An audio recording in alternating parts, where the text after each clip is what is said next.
जब इस जमीन का असली जल जंगल जमीन का असली मालिक आदिवासी है, आप लोग गर्व से कहते हो, हम सब भाषण देते हैं, तो फिर जिन लोगों ने जमीन छीनी उनसे वापस छीन के, यही तो बिरसा मुंडा ने किया था, यही तो टांटिया मामा ने यही संघर्ष तो किया था। कौन सा संघर्ष था?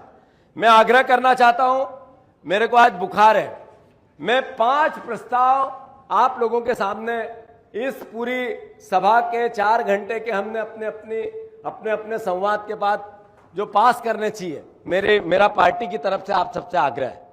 सबसे पहले हर ब्लॉक में 1 साल के अंदर आदिवासी, हर ब्लॉक में 1 साल के अंदर आदिवासी पंचायत हर ब्लॉक में हम करने का संकल्प लेते हैं। क्या ये प्रस्ताव पास होना चाहिए? उसमें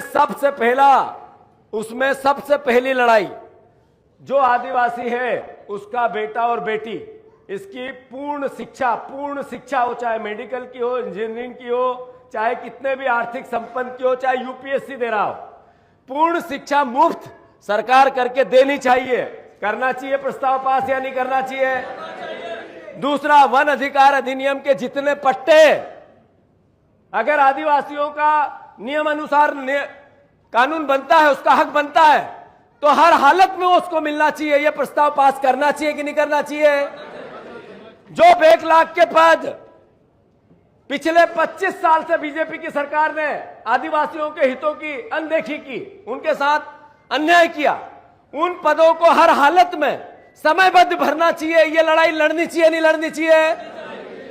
जो जमीन जिसकी मैंने बात की, जिसको उद्योगपतियों ने, नेताओं ने, मंत्रियों ने आदिवासियों के कलेक्टर के माध्यम से, सरकार के माध्यम से छीनी, खरीदी नहीं, जब नियम ही नहीं है कि बिकेगी तो फिर बिकी, इसका मतलब छुड़ाई, तो इस जमीन को हम वापस लेंगे।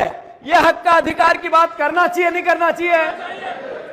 और अंत में पैसा कानून को प्रभावी रूप से लागू करना चाहिए कि नहीं करना चाहिए?